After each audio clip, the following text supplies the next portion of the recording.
আমার প্রিয় দশম শ্রেণীর শিক্ষার্থীবৃন্দ, সবার জন্য অনলাইন ক্লাসের পক্ষ থেকে শুভেচ্ছা রইল। যদিও এই ক্লাসটা আমার কাছে একটু মেকি মনে হয়, তারপরও পরিস্থিতির কারণে এখন এটা ভাবা যাবে না। আমাদের যে সৃষ্টিকর্তা আমাদের জন্য যে এই সুযোগটা ছেড়ে দিয়েছে, আমি মনে করি এটার জন্য আমাদের তার কাছে কৃতজ্ঞ থাকা উচিত। মানে প্রযুক্তির এই ক্ষেত্রটাও যদি আমরা না পেতাম তাহলে যে কি হতো জানি না। এখন তো তাও মনে হচ্ছে যে না, তোমরা আমার না দেখতে পেলেও মনে হচ্ছে তোমরা আমার সামনে আছো, বা তোমরাও আমাকে দেখতে পাচ্ছ, টিচারদেরকে দেখতে পাচ্ছ, বা তোমার একটা প্রতিষ্ঠান আছে, এই জিনিসটা মনে রাখতে পারছো। কিন্তু এই অনলাইন সিস্টেমটাও যদি না থাকতো তাহলে আমরা আরও, আমার মনে হয়, অনেক পিছিয়ে যেতাম পড়াশোনা থেকে। তো সেটা যাই হোক, আমাদের এই পরিস্থিতিকে নেগেটিভ দৃষ্টিকোণ থেকে নেওয়া যাবে না। এই কথাটা আমি সবসময় বলি, যে কোনো পরিস্থিতিকে আমরা পজিটিভ দিক থেকেই নেওয়ার চেষ্টা করবো সবসময়। ভাববো যে অনেকের মনে এই প্রশ্ন আছে যে সব কিছুই খোলা, শুধু শিক্ষা প্রতিষ্ঠান কেন বন্ধ হয়ে গেল। তো এটা ভেবে নিতে হবে যে নিশ্চয়ই আমাদের এই সরকার আমাদেরকে, অর্থাৎ শিক্ষা প্রতিষ্ঠানের শিক্ষার্থীদেরকে সবচেয়ে বেশি গুরুত্ব দিয়েছে, কারণ তোমরা আমাদের ভবিষ্যৎ প্রজন্ম। তোমরা সুস্থ থাকলে জাতীয় সুস্থ থাকবে। এই হিসাবে তোমাদেরকে গুরুত্ব দিয়েই তোমাদেরকে বাসায় থাকার জন্য, অর্থাৎ নিরাপদে থাকার জন্য এই ব্যবস্থাটা করেছে। তবে এটা যেন বেশি লঙ্গার না হয় ছুটিটা, সেই জন্য আমরা কার কাছে প্রার্থনা করব? অবশ্যই সৃষ্টিকর্তার কাছে প্রার্থনা করব, কারণ উনি চাইলে তো সবই সম্ভব। কারণ না হলে এই ছুটিটা যদি আরও লঙ্গার হতে থাকে পরিস্থিতির কারণে, তাহলে তোমরা অনেক ক্ষতিগ্রস্ত হয়ে যাবে। কারণ যেহেতু তোমরা দশম শ্রেণীতে পড়ো, নবম শ্রেণী থেকে দশম শ্রেণীতে উঠেছো, ঠিক আছে, পরীক্ষাও হয়েছে, কিন্তু এটা তো তোমরাও বুঝো, মানে সেটা যেভাবে প্রপার ওয়েতে হওয়া দরকার, প্রপার ওয়েতে পড়াশোনা করা দরকার, সেটা আমরা করতে পারি নাই। তারপরও যেটুকু করতে পেরেছি, যে পরীক্ষায় অ্যাটেন্ড করতে পেরেছো, আমি মনে করব যে এটাও সৃষ্টিকর্তার একটা পরম করুণা। ওকে, তো আজকে আমি যে ক্লাসটা শুরু করব সেটা হচ্ছে সিম্পল কমপ্লেক্স কম্পাউন্ডের ক্লাসটা শুরু করব বলতে, এটা আমি আগেই বলে দিচ্ছি, অনলাইনে যেহেতু আমাদের ক্লাসগুলো রেকর্ডেড, এটা কিন্তু একটা সুবিধা, অনেক বড় সুবিধা আমি মনে করি। কারণ এই ক্লাসটা, আজকে যে ক্লাসটা করব সেটা হচ্ছে পার্ট 4। গত বছর কিন্তু এটার 3টা ক্লাস আমি নিয়েছি। সিম্পল কমপ্লেক্স কম্পাউন্ড এর 3টা ক্লাস হয়েছে। তারপর ক্লজ সম্পর্কে, ফ্রেজ সম্পর্কে, ফাইনাইট ভার্ব সম্পর্কে, নন ফাইনাইট ভার্ব সম্পর্কে তোমাদেরকে বিস্তারিত ধারণা দেওয়া হয়েছে। এখন এই কথাগুলো বলা এজন্য, যদি তোমরা ধারাবাহিকভাবে ওই ক্লাসগুলো না করে আসো বা না দেখে আসো, তাহলে কিন্তু আজকের ক্লাসটা দেখে অতটা বেনিফিটেড তোমরা হবে না, বুঝতে পারবে না। তো সেই জন্য তোমাদের কাছে অনুরোধ রইল, এই ক্লাসটা দেখার পর হোক বা আগে হোক, সময় করে তোমরা ওই আগের ক্লাসগুলো, ফ্রেজ কি, ক্লজ কি, যেগুলো মানে তোমরা বুঝতে চাও না, সেই ক্লাস বুঝতে চাও না, মানে ক্লাসে করাতে গেলেও শুনতে চাও না। কারণ হচ্ছে যে তোমাদের একটা ধারণা, তো ফ্রেজ কি, ক্লজ কি, এটা তো আসবে না পরীক্ষার সময়, তো ম্যাডাম কেন এটা করাচ্ছে বা স্যার কেন এটা করাচ্ছে। কিন্তু কেন এটা করাচ্ছে সেটা শুধুমাত্র যে টিচাররা পড়ায় তারাই বুঝে। কারণ তুমি যদি এই বেসিক সম্পর্কে না জানো, আমি হঠাৎ করে সিম্পল কমপ্লেক্স কম্পাউন্ড কোত্থেকে আসবো, এটা কিছুই হবে না। এটা পাস করার জন্য হবে, আর তোমরা সবসময় চাও শর্টকাট মেথডে যেতে, মানে হচ্ছে পরীক্ষায় যেটা আসবে সেটা প্র্যাকটিস করে না বুঝে পাস করে গেল। শুধু পাস না, অনেকে প্রাপ্ত পেয়ে যাচ্ছ, কিন্তু আসলে তোমাদের এটা সম্পর্কে ধারণাই নেই। আর এটার ফলটা ভুগতে হয়। আমরা যেই কাজগুলো করি, যেই কর্ম করি, যেই কাজ করি, সেই ফলগুলো কখনো না কখনো ভুগতে হয়। ঠিক আছে, ওই যে কথা, মানে একটা কথা আছে যে সৃষ্টিকর্তা আমাদেরকে ছাড় দেয় কিন্তু ছেড়ে কিন্তু দেয় না, মানে আমাদের ফল ভুগতেই হয়। তো যখন তোমরা হায়ার এডুকেশনে যাও, যারা যাওয়ার ইচ্ছা রাখো, ইচ্ছা পোষণ করো, আমি মনে করি সবাই রাখে, তখন তাদের অনেক সমস্যা হয়, যাদের এই যে বেস ফর্মগুলো থাকে না। সেই জন্য আমি বারবার বলছি তোমাদেরকে, তোমাদের কাছে অনুরোধ রইল, তোমরা আগের যে ক্লাসগুলো, ফ্রেজের, clause, final verb, non final verb, simple complex কম্পাউন্ডের যে ক্লাসগুলো আগের বছর করা হয়েছে, গত বছর, সেই ক্লাসগুলো দেখলে তোমাদের এই জিনিসটা ক্লিয়ার হয়ে যাবে। কারণ সিম্পল কমপ্লেক্স কম্পাউন্ড সম্পর্কে সবার একটু ধারণাটা খুব জটিল, মানে এটা খুব জটিল বিষয়। আসলে মোটেও জটিল না। ওই যে আমাদের বেসিক ফর্ম নাই, যে বেস ঠিক না, তো বেস ঠিক না থাকলে তো গ্রামার কঠিন লাগবেই। আর ইংরেজি তো হচ্ছে আমাদের নিজের ভাষা না, কথাটা তো আর মানে বলার আর কি বলবো, সেদিক থেকে বুঝতে হবে। আচ্ছা, যাই হোক, আজকে যে ক্লাসটা করছি এখানে হচ্ছে তোমাদের যে স্ট্রাকচারটা বা যে রুলসটা দেখাবো তার সিমিলার একটা রুলস আমি আগের ক্লাসে করেছি। ওইটা যারা করবে এটা তাদের কাছে একদম ইজি। ওটা ছিল যে যদি 2.2 থাকে তাহলে আমি একটা এক্সাম্পলের মাধ্যমে কিন্তু 6টা এক্সাম্পল এখানে হয়ে যাবে, মানে 6টা চেঞ্জ তোমরা শিখে যাবে ট্রান্সফরমেশনে। সিম্পল টু কম্পাউন্ড কিভাবে করব বা কমপ্লেক্স টু সিম্পল কিভাবে করব। ওকে, তো সিম্পল সেন্টেন্সটা কি আমি আগের ক্লাসগুলোতে বিস্তারিত আলোচনা করেছি, এখন আর সেই সময়টা পাবো না, তারপরেও একটু বলছি যে সিম্পল সেন্টেন্স হচ্ছে যেখানে একটা মাত্র প্রিন্সিপাল ক্লজ থাকবে। প্রিন্সিপাল ক্লজ মানে যেটা স্বাধীন অর্থ প্রকাশ করে সেটাই হচ্ছে প্রিন্সিপাল ক্লজ। এখানে ফ্রেজ একটা থাকতেও পারে নাও থাকতে পারে, ফ্রেজ থাকতেই হবে এমন কোনো কথা নাই, তবে প্রিন্সিপাল ক্লজ একটা থাকতে হবে, তাহলেই সেটা সিম্পল সেন্টেন্স। ওকে, তাহলে কি বলেছি যে যদি একটা প্রিন্সিপাল ক্লজ সেন্টেন্সে থাকে ফ্রেজ নাও থাকে তাহলে সেটা হবে সিম্পল সেন্টেন্স।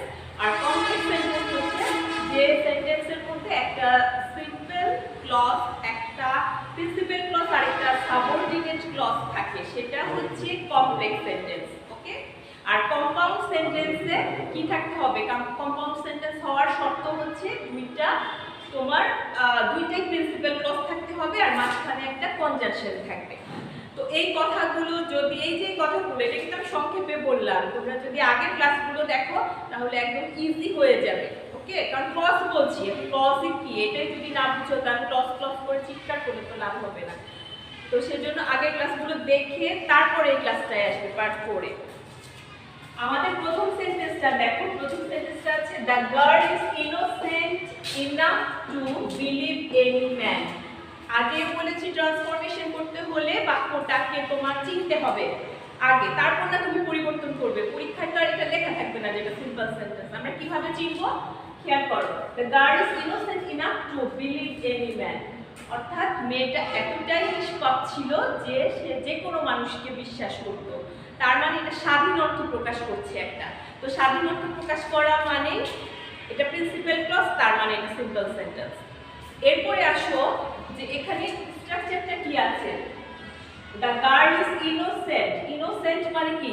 ইনোসেন্ট হচ্ছে পার্টস অফ স্পিচের অ্যাডজেক্টিভ, অর্থাৎ এই অ্যাডজেক্টিভের পরে যদি ইনাফ টু থাকে, আগে আমরা এর আগে যে স্ট্রাকচারটা করেছিলাম সেটা ছিল 2.2 ছিল, এটাও ঠিক সেম একই, শুধু 2 এর জায়গায় কি বসেছে? ইনাফ বসেছে, এটাই হচ্ছে পার্থক্য। তো 2.2 থাকলে যেমন আমরা so.that দিয়ে করতাম কমপ্লেক্সটা, সেই ক্ষেত্রেও আমরা একই নিয়মে করব। দেখো এটাকে যখন কমপ্লেক্স করব তখন হয়ে যাবে দ্য গার্ল ইজ ইনোসেন্ট এর আগে অ্যাডজেক্টিভের আগে আমরা সো বসাবো। তো সো ইনোসেন্ট দ্যাট আসলো, যেহেতু দি গার্ল আছে তাহলে তোমার এখানে প্রোনাউন হবে শি। শি বিলিভস, এখানে একটা জিনিস খেয়াল করতে হবে, তোমার প্রশ্নে ছিল বিলিভ আর এখানে বিলিভস দিতে হবে। কেন দিতে হবে? কারণ 2 এর পরে তো আমাদের ভার্বের কি হয়? বেস ফর্মটা হয়, তো সেই জন্য এখানে বিলিভস হবে না। কিন্তু যখন তুমি এখানে শি বসাবা তখন এখানে খেয়াল করতে হবে, যেহেতু থার্ড পারসন সিঙ্গুলার নাম্বার আছে তাহলে এটা হয়ে যাবে বিলিভস। তো বিলিভস এনি ম্যান। একটু সূক্ষ্মভাবে লক্ষ্য করো, the girl is so innocent, অর্থাৎ মেয়েটা এতটাই নিষ্পাপ ছিল দ্যাট, এই দ্যাটটাকে কি বলা হয়? দ্যাটটাকে বলা হয় marker, clause marker. That she believes any man, অর্থে কিন্তু কোনো পরিবর্তন হয়নি, অর্থ সেই আগেরটাই আছে, যে মেয়েটা এতটাই নিষ্পাপ ছিল যে কাউকে বিশ্বাস করত। শুধু পরিবর্তন হয়েছে ওই যে তোমার শর্তটা। কারণ কমপ্লেক্স সেন্টেন্স যদি করতে চাও, কমপ্লেক্স সেন্টেন্সের গঠনে থাকতে হবে একটা প্রিন্সিপাল ক্লজ আর একটা সাবঅর্ডিনেট ক্লজ। সাবঅর্ডিনেট ক্লজ কি মনে আছে? যেটা ক্লজ মার্কার দিয়ে শুরু হয় সেটাই হচ্ছে সাবঅর্ডিনেট ক্লজ। দেখো দ্যাট, এই যে that she believes any man, এটা হচ্ছে সাবঅর্ডিনেট ক্লজ, আর the girl is so innocent এটা হচ্ছে প্রিন্সিপাল ক্লজ। তাহলে তোমার কিন্তু কমপ্লেক্স সেন্টেন্স হয়ে গেছে, কারণ তোমার পরিবর্তনে কি আসছে? একটা প্রিন্সিপাল ক্লজ আসছে আর একটা সাবঅর্ডিনেট ক্লজ আসছে, তার মানে কমপ্লেক্স সেন্টেন্স হয়ে গেছে। ওকে, আর তোমাদের এই কথাটা আমি ক্লাসেও বলি যে ট্রান্সফরমেশন করার সময় সবসময় করার পরে তুমি দেখবা যে তোমার অর্থটা ঠিক আছে কিনা, বাংলা অর্থটা, কারণ আমরা তো বাঙালি, বাংলাটা বেশি ভালো বুঝি। তো তাইলে বুঝবে, যদি দেখো যে ঠিক আছে, বুঝবে যে তোমার ট্রান্সফর্ম হয়েছে। ওকে, এখন এটা থেকে আমরা কম্পাউন্ড করে করব। দেখো একদম সহজ, কম্পাউন্ডের শর্ত হচ্ছে যে দুইটা কি থাকতে হবে, দুইটাই দুই পাশে প্রিন্সিপাল ক্লজ থাকবে, অর্থাৎ স্বাধীন অর্থ প্রকাশ করবে, আর মাঝখানে শুধু কি হবে, মাঝখানে একটা কনজাংশন। তো the girl is very innocent, এই সো এর পরিবর্তে আমরা কি বসাবো, ভেরি, যে অর্থ কিন্তু একই, মেয়েটা খুব নিষ্পাপ, এন্ডটা হচ্ছে conjunction, she believes any man, যে সে সকলকেই বিশ্বাস করে। তাহলে তোমার কম্পাউন্ড কিন্তু হয়ে গেল, কারণ কম্পাউন্ডের শর্ত ঠিক আছে, একটা প্রিন্সিপাল ক্লজ, এখানেও প্রিন্সিপাল ক্লজ, শুধু মাঝখানে এন্ডটা হচ্ছে কনজাংশন। সোজা না? একটু চিন্তা করো, আমার কথাগুলো শোনার পরে বোর্ডে যা লেখা আছে সেটা খাতায় লিখে ফেলবা, চুপ করে খাতায় লিখবা। লেখার পরে কি হবে, লেখার পরে তোমরা একটু নিজে নিজে আমার কথাগুলো শুনবা আর বোঝার চেষ্টা করবা, দেখবে যে একদম ইজি। ওকে, সিম্পল কমপ্লেক্স কম্পাউন্ড, কোনো কঠিন কিছু না। আবার এখন অনেকে মনে করতেছে আমাদের শর্ট সিলেবাস হয়ে যাবে, হয়তো বা এটা থাকবে না, বাদ দিয়ে দেই। সেটা পরীক্ষায় যদি না থাকে, না থাকুক, সেটা ভালো, খারাপ কিছু না। কিন্তু এখন যে ক্লাসগুলো হচ্ছে, ক্লাসগুলো একটু দেখো, কারণ এখন হয়তো পরিস্থিতির কারণে তুমি এসএসসি পরীক্ষায় এটা অ্যাভয়েড করে যাবা, কিন্তু যখন এইচএসসিতে যাবা তখন তো একদম সমুদ্র মনে হবে, কিছুই তো বুঝতে পারছি না। এখন হচ্ছে তোমাদের বয়সটা যেমন, মানে আমরা বয়স বলে না, আমরা সবাই শুধু পার করে যেতে চাই, ভবিষ্যতের কথা কম চিন্তা করি। কিন্তু ওই যে যাদের হায়ার মানে কোনো অ্যাম্বিশন আছে, আমাকে কিছু করতে হবে, প্রত্যেকেরই আছে আমার মনে হয়, তো তাদের এই বেস ফর্মগুলো ঠিক রাখতে হবে। নাহলে এইচএসসিতে গেলে, এসএসসি পরীক্ষা তুমি কোনোভাবে পার পেয়ে গেলে, এইচএসসিতে গেলে তোমার সমস্যা হবে। এরপর তুমি যখন ভার্সিটি অ্যাডমিশনে যাবা, যে কোনো অ্যাডমিশন টেস্টে যাবা, তখন তো এগুলাই পরীক্ষায় আসবে। ওকে, আমার মনে হয় আমি আর ক্লাসটা বিস্তারিত এর থেকে বেশি বড় করছি না, তাহলে তোমাদেরও শুনতে, কারণ এখানে যেহেতু অনলাইন ক্লাস, এখানে একটা ওই ফাইন্যান্সিয়াল ব্যাপারও থাকে, তো আমাদের এত এমবি খরচ করে বড় ক্লাস করা সম্ভব হয় না। সেজন্য চেষ্টা করছি যে সংক্ষেপে যেন তোমাদের কনসেপশনগুলো ক্লিয়ার হয়। আর এতে যদি তোমরা পার্টিসিপেট না করো, পার্টিসিপেট কিভাবে করবে, যদি তোমরা ক্লাসগুলো, আমরা তো দেখবো যে ক্লাসগুলো দেখছো কিনা, বুঝতে পারবো।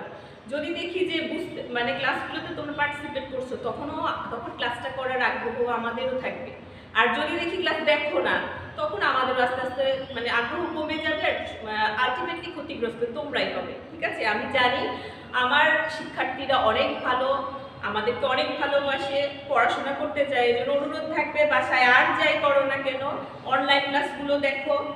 আর যেহেতু সব কিছু বন্ধ না, বাইরে তো যেতেই হয় প্রয়োজনে, বাইরে যাবা, একদম বলছি না যে অপ্রয়োজনে বাইরে যাবা না, প্রয়োজনে যাবা, ঠিক আছে, কিন্তু তখন আমাদের মাস্কটা ব্যবহার করতে হবে। আজকে এ পর্যন্তই, সবাই ভালো থাকো, আবার আগামী ক্লাসে দেখা হবে।